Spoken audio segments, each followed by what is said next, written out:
रतनपुर गांव में एक गरीब किसान रामू अपनी बीवी सरला के साथ रहता था। सुबह के वक्त मिट्टी के छोटे से घर में चूल्हा जल रहा था, जिस पर लोहे की कढ़ाई में थोड़ी सी सब्जी पक रही थी।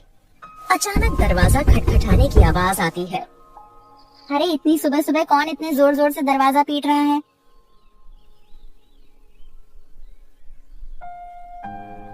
दरवाजा खोलते ही सेठ हरिलाल गुस्से में लाल पीला खड़ा था, जो कि बहुत लालची और चालबाज है। वह हर किसी से 2 गुना ब्याज वसूलता था। रामू, बहुत हो गया तेरा नाटक। मेरे पैसे कहाँ हैं? सेठ जी, कल ही तो मैंने आपको पूरी रकम दे दी थी और पूरा हिसाब पक्का कर दिया था, और मैंने आपके पुराने पैसे भी कब के लौटा दिए हैं। देर की वजह से तेरा ब्याज बढ़ गया है। अब वो उधार तुझे 5 गुना ब्याज के साथ लौटाना होगा।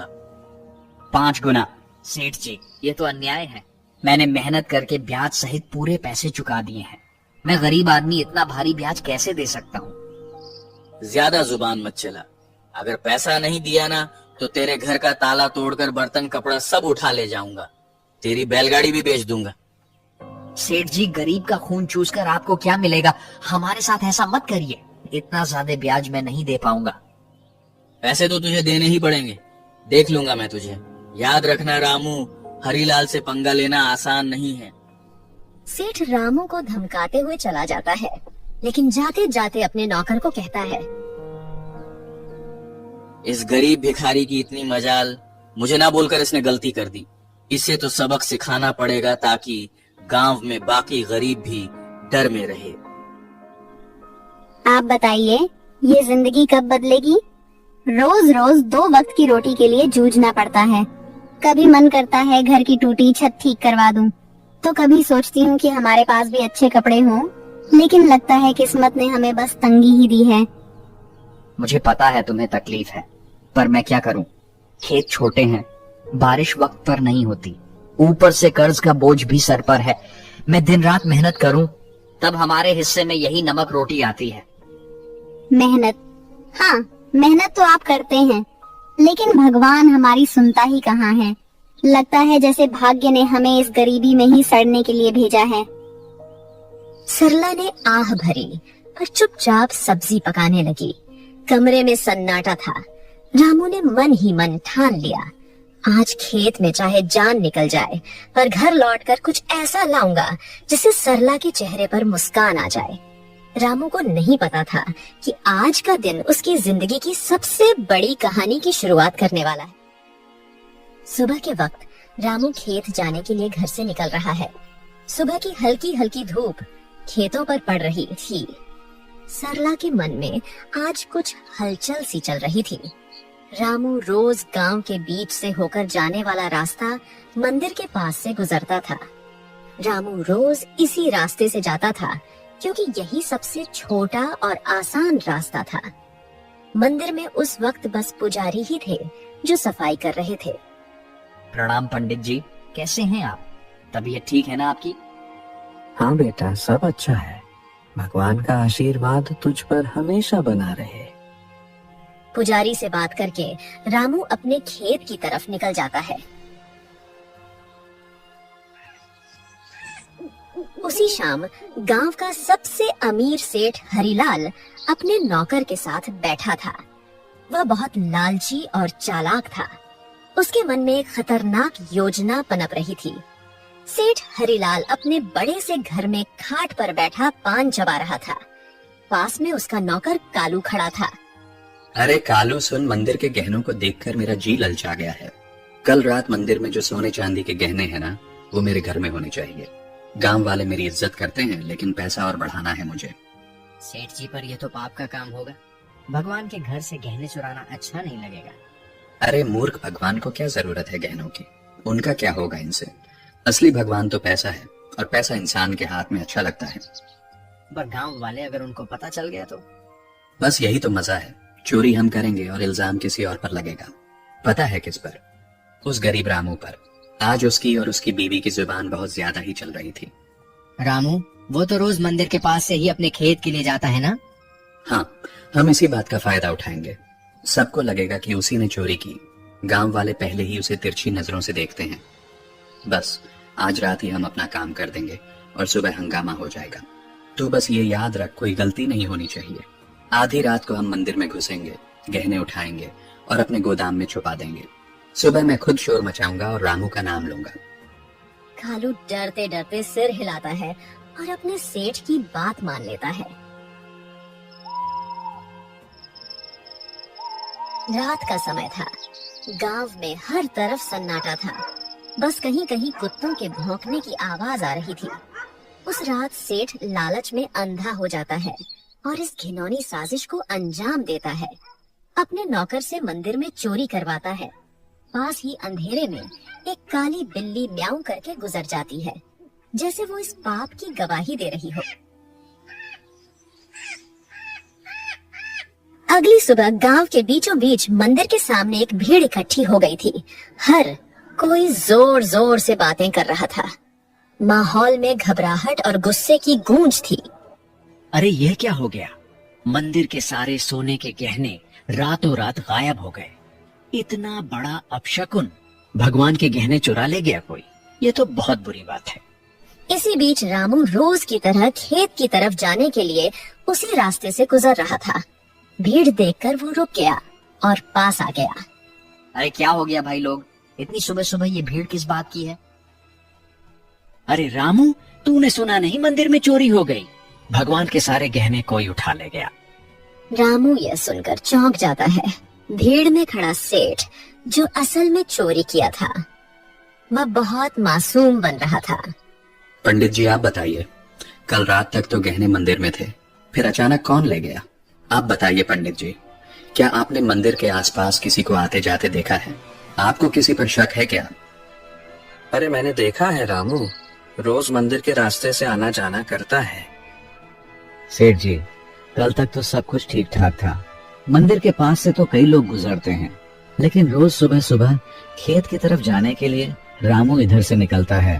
मगर रामू ऐसा काम करेगा मुझे नहीं लगता। अरे पंडित जी, जमाना खराब है, आदमी की नीयत कब बदल जाए क्या पता। और वैसे भी जिसने किया है वो मुंह से कभी मानेगा नहीं। मैंने अपनी आंखों से देखा है। रात को जब मैं खेत की तरफ जा रहा था, रामू मंदिर के पास चुपके चुपके घूम रहा था। ये क्या कह रहे हो आप लोग? मैंने कोई चोरी नहीं की है। इतना बड़ा पाप मुझ पर मत डालो।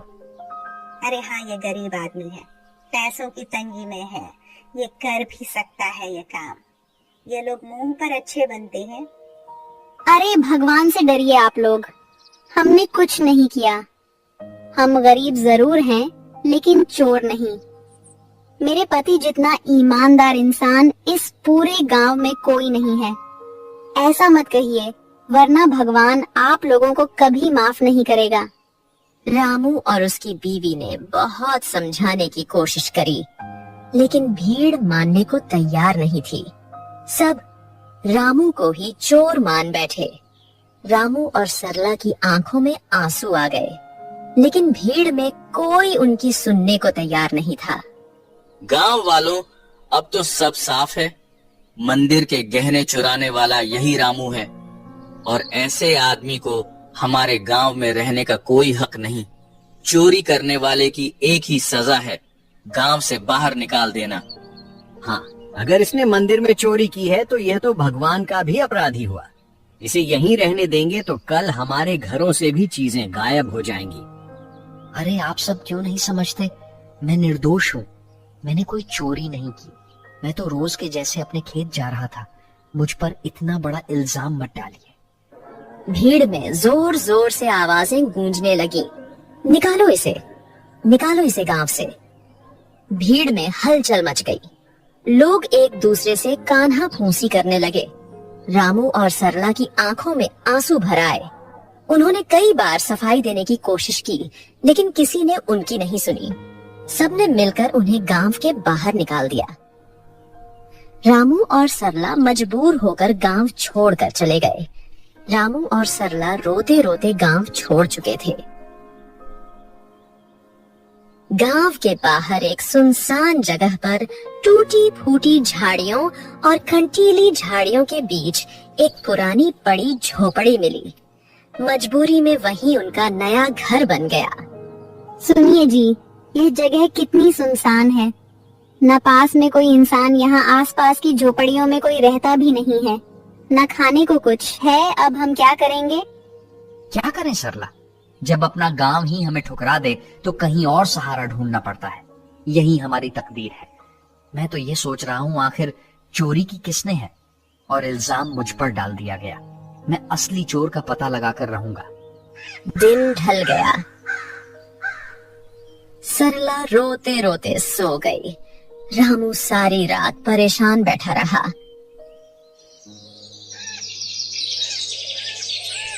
अगली सुबह जब रामू उठा तो उसने देखा कि सरला रो रो कर भूख से कमजोर हो गई है। सरला तुम यहीं रहो, मैं कुछ खाने के लिए लाता हूँ, फिर अपने खेत जाऊंगा दूसरे गांव से होते हुए। तुम दरवाजा अंदर से बंद करके आराम करो। इतना कहकर रामू जंगल की ओर चल गया।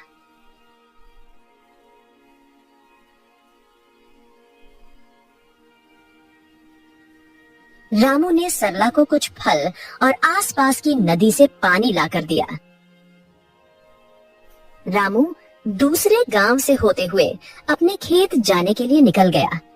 अचानक घने जंगल में सामने से एक साधु बाबा प्रकट होते हैं। उनकी लंबी दाढ़ी और वस्त्र उन्हें अलग ही आभा दे रहे थे। रामू उनके पास गया। बेटा तू कौन है? तेरे चेहरे पर चिंता की रेखाएं साफ दिख रही हैं। बाबा मैं इस गांव का ही रहने वाला हूँ, पर अब गांव वालों ने मुझे निकाल दिया है। सब लोग मुझ पर चोरी का झूठा इल्जाम लगा रहे हैं। मैंने कोई चोरी नहीं की। रामू रोते रोते साधु बाबा को पूरी कहानी बताता है। सेठ का कर्ज, गांव वालों का इल्जाम और मंदिर से चोरी की घटना। बेटा तेरी आंखों में छल नहीं है, तू सच्चा और साफ दिल का इंसान है। तेरी पीड़ा मैं समझ सकता हूँ। ये दुनिया अक्सर गरीब पर झूठा इल्जाम लगा देती है, पर चिंता मत कर, भगवान न्याय करते हैं। असली चोर जल्द ही सामने आएगा, ये मेरा आशीर्वाद है। पर बाबा कैसे? सब मुझे ही दोषी मान रहे हैं। गांव छोड़कर मैं और मेरी पत्नी यहाँ भूखे प्यासे पड़े हैं। कोई मेरी बात मानने को तैयार नहीं है। मैं कैसे साबित करूं कि मैं निर्दोष हूं? इस जंगल में एक श्रापित जानवर रहता है। उसने अपनी आंखों से असली चोर को देखा है। वही तुझे सच तक पहुंचने में मदद करेगा। पर ध्यान रहे, उस जानवर को ढूंढना आसान नहीं है। उसके पास जाना होगा, उसका विश्वास जीतना होगा, तभी वह तेरी मदद करेगा। श्रापित जानवर बाबा वह कौन है? मैं उसे कैसे ढूंढूं? यहाँ जंगल में तो बहुत से जानवर हैं। वह एक श्रापित काली बिल्ली है। सच यह है कि उसकी आंखों ने वह दृश्य देखा है जो किसी और ने नहीं देखा। जा बेटा, उस जानवर को ढूंढ और उससे मदद मांग। वो बिल्ली तेरी जिंदगी बदल देगी। भगवान तेरा साथ देंगे। जा बेटा, सत्य की शक्ति तेरे साथ है। साधु बाबा रामू को आशीर्वाद देकर अचानक गायब हो गए। रामू समझ गया था कि यह भगवान की लीला है। रामू तुरंत ही बाबा के बताए अनुसार उस बिल्ली को ढूंढने के लिए निकल गया। जंगल का सन्नाटा, पत्तों की सरसराहट। रामू थका हारा, भूखा प्यासा, उम्मीद के सहारे इधर उधर भटक रहा था। उसने पूरा जंगल छान मारा, पर उसे वो काली बिल्ली कहीं नहीं मिली। दिन ढलने को आया। रामू अब निराश होकर अपनी झोपड़ी की तरफ जा रहा था। अचानक तभी उसकी नजर एक काली बिल्ली पर पड़ी। बिल्ली की चमकती आंखें दो अंगारों जैसी दिखाई दे रही थीं। ओ बिल्ली रानी, क्या तुम वही हो जिसके बारे में साधु बाबा ने कहा था? क्या तुमने उस रात देखा था? असली चोर कौन है? माँ, बिल्ली, क्या तुम मेरी मदद करोगी? मुझ पर झूठा इल्जाम लगाकर गांव से निकाल दिया गया है। क्या तुम सच जानती हो? मुझे बता दो, असली चोर कौन है? बिल्ली उसकी आंखों में देखती है। रामू का साफ दिल और अच्छी नीयत देखकर जैसे उसे सब समझ आ गया हो। अचानक बिल्ली की आंखों से एक अजीब सी चमक निकलती है और वह इंसानी आवाज में बोल उठती है। रामू, तुम्हारे साथ बहुत बड़ा अन्याय हुआ है। मंदिर के गहने तुमने नहीं चुराए। असली चोर तुम्हारे गांव का सेठ और उसका नौकर है। दोनों ने मिलकर मंदिर से गहने चुराए और चोरी का इल्जाम तुम्हारे सिर पर चढ़ा दिया ताकि कोई शक न करे।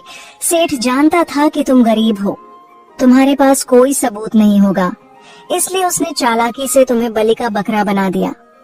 क्या गांव का सेठ, वही जो सबसे धर्म और दान की बातें करता है, और उसका नौकर भी तो यही सच्चाई है?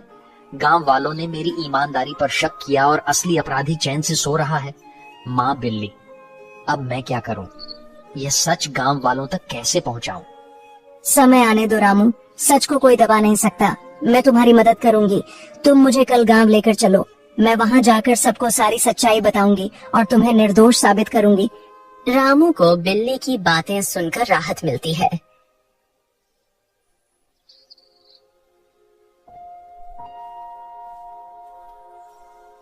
वह घर जाकर सरला को पूरी बात बताता है।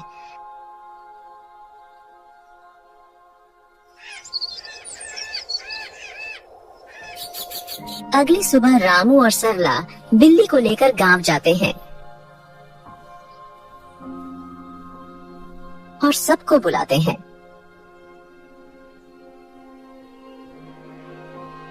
गांव वालों, आप सबने मुझे चोर बोलकर गांव से निकाल दिया था, पर असली चोर अभी भी गांव में ही बैठा है। आज मेरे पास एक गवाह है जो मुझे निर्दोष साबित करेगा। गांव वालों सुनो, असली चोर रामू नहीं है। मैंने अपनी आंखों से देखा है। मंदिर के गहने सेठ और उसके नौकर ने मिलकर चुराए हैं। अगर तुम्हें यकीन नहीं होता तो सेठ के घर जाकर देखो, मंदिर के गहने वहीं मिलेंगे। अरे, यह बिल्ली बोल कैसे रही है? चलो हम जाकर देखते हैं सेठ के घर गहने हैं या नहीं। वैसे भी सेठ ही हमें हमेशा धोखा देता रहा है। बिल्ली को बोलता देख सब चौंक जाते हैं और गांव के कुछ लोग सेठ के घर जाते हैं। उनको गहने सेठ के घर में मिल जाते हैं। अब पूरे गांव में बातें होने लगी। सेठ चोर है, सेठ चोर है, सब बोलने लगे। सेठ ने चालाकी से अपने नौकर को इशारा करा और सारा इल्जाम नौकर पर डाल दिया। अरे नहीं नहीं, मैं चोर नहीं हूँ। ये सब मेरे नौकर की करतूत है। उसने ही चोरी की है। मैं तो खुद हैरान हूँ। झूठ मत बोलिए सेठ जी, आप सबसे ब्याज में 4 गुना पैसे वसूलते हो, अब चोरी भी करवा रहे हो। ठीक है, अगर तुम सब कहते हो तो इस नौकर को सजा मैं दूंगा, क्योंकि यही असली चोर है। मुझे इस बारे में कुछ नहीं पता था। सेठ ने पूरे गहने वापस मंदिर में रखवा दिए। अब गांव में उसकी कोई इज्जत नहीं करता है। पूरे गांव वालों ने रामू से माफी मांगी। उन्हें अपनी गलती का एहसास हो गया। सबने पूरे आदर सम्मान के साथ रामू और सरला को गांव वापस बुलाया।